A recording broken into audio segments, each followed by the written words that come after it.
ভাড়া হয়তো এখান থেকে 20 টাকা বর্তলায়, ঘাটে 100 টাকা লাই নৌকা পিছু। আমাদের নৌকার ভাড়া যেটা সেটা 15-20টা লোক হয়। হ্যাঁ, 15-20টা লোক হয়, কোনদিন 10 টাকা হয়, কোনদিন 30 টাকা হয়। হ্যাঁ, এরকম হিসাবে যাওয়া আসা হয়তো 300-400 টাকা বাঁচে, কোনোদিন হয়তো বাঁচেও না। প্রসঙ্গত ফারাক্কার তালতলা ঘাটে টেন্ডারের নাম করে চলছে প্রকাশ্যে চাঁদাবাজি। যাত্রীরা যেখানে মাত্র 10 টাকায় পারাপারের কথা, সেখানে আদায় করা হচ্ছে 20 থেকে 50 টাকা পর্যন্ত। অভিযোগ উঠেছে এক দালাল চক্র নিজেকে ঘাট কর্তৃপক্ষ বলে দাবি করে প্রতিটি নৌকা থেকে দৈনিক 150 থেকে 200 টাকা পর্যন্ত নিচ্ছে, যার ভার গিয়ে পড়ছে যাত্রীদের ওপর, যার ফলে বর্তমান ওই এলাকায় সাধারণ মানুষের জনসমস্যার কারণ হয়ে দাঁড়িয়েছে। ঘাটে দালালদের রাজত্ব, মাঝিরা অসহায়। নৌকার মাঝিরা জানান তারা বাধ্য হয়ে অতিরিক্ত ভাড়া নিচ্ছেন, কারণ ঘাটে বসে থাকা কিছু ব্যক্তি দাবি করছে বিডিও অফিস থেকে টেন্ডার হয়েছে এবং সে সূত্রে টাকা দিতে হবে। যেমন প্যাসেঞ্জার তেমন পয়সা হয়, কোনদিন 500 হয়, কোনদিন 200 হয়, কোনদিন 100 টাকা হয়। ঘাটে 150 টাকা নেয়। হ্যাঁ, সিরিয়ালে 150 টাকা নেয়, রিজার্ভ গেলে 100 টাকা, 50 টাকা দিই।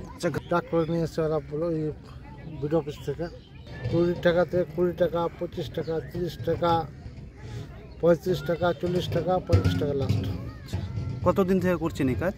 আমি চালাচ্ছি 20 বছর থেকে। 20 টাকা থেকে স্টার্ট করে 35 টাকা অবধি। বেমজ 35 টাকা। ঠিক, আমরা নৌকা নিয়ে যাই, 10-15টা লোক নিয়ে আসছি, নিয়ে যাই, বাসছে। আমাদের নৌকার ভাড়া যেটা সেটা 15-20টা লোক হয়। হ্যাঁ, 15-20টা লোক হয়, কোনদিন 10 টাকা হয়, কোনদিন 30 টাকা হয়। হ্যাঁ, এরকম হিসাবে যাওয়া আসা হয়তো 300-400 টাকা বাঁচে, কোনোদিন হয়তো বাঁচেও না। তো বর্তলা, শিকারপুর, লাধানগর, ভীমগঞ্জ তো যাই না, ওই লাধানগর অব্দি যাই। ভাড়া হয়তো এখান থেকে 20 টাকা বর্তলায়, ঘাটে 100 টাকা লাই নৌকা পিছু।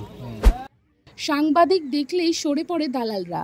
যখন সাংবাদিকরা ঘাটে পৌঁছান, তখন দালালরা মুখ লুকিয়ে চলে যায়। ক্যামেরার সামনে কেউ কথা বলতে চাননি। বিডিও অফিসে মিলল চমক। ঘাটের টেন্ডার সংক্রান্ত বিষয়ে যখন ফারাক্কার বিডিও অফিসে যোগাযোগ করা হয়, জানা যায় এ বিষয়ে বিডিও কিছুই জানেন না এবং কোনো মতামত দেননি। বরং অফিস সূত্রে জানা যায় তালতলা ঘাটের নামে কোনো টেন্ডারই ইস্যু করা হয়নি।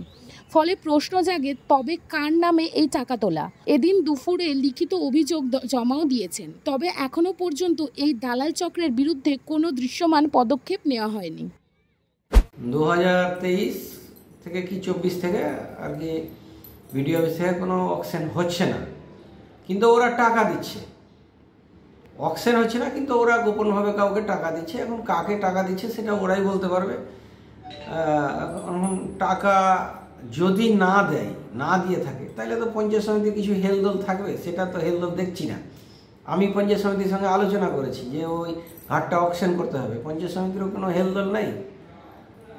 এখন বিডিও সাহেব বলতে পারবে কি ব্যাপার আছে না আছে না, ঘাটটা বাতিল হয়ে গেছে। যদি বাতিল হয়ে থাকে যে পঞ্চায়েত সমিতি আর টেন্ডার করতে পারবে না, তো একটা বিডিওর পক্ষ থেকে ওই যারা টাকা তুলছে তাদেরকে একটা নোটিশ দিয়ে দেওয়া হোক, কিংবা ওখানে নোটিশ বোর্ড টেঙে দেওয়া হোক যে ফারাক্কা পঞ্চায়েত সমিতির কোনোরকমভাবে এখানে কোনো ঘাট অকশন করেনি, যেহেতু যাত্রীরা যাতে নৌকাওয়ালাদেরকে বেশি পয়সা না দেয় পঞ্চায়েত সমিতির নামে।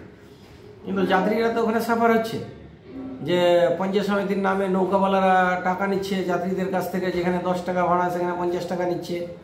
হ্যাঁ, তো সেটা যাত্রীদের একটু কম হবে। সেখানে তো হাজার হাজার লোকের যাতায়াত প্রত্যেক দিন। কয়েকটা গ্রাম আছে ওইদিকে, সেই গ্রামগুলো প্রত্যেক দিনের যাতায়াতের রাস্তাটাই হচ্ছে ওই নৌকার পথ।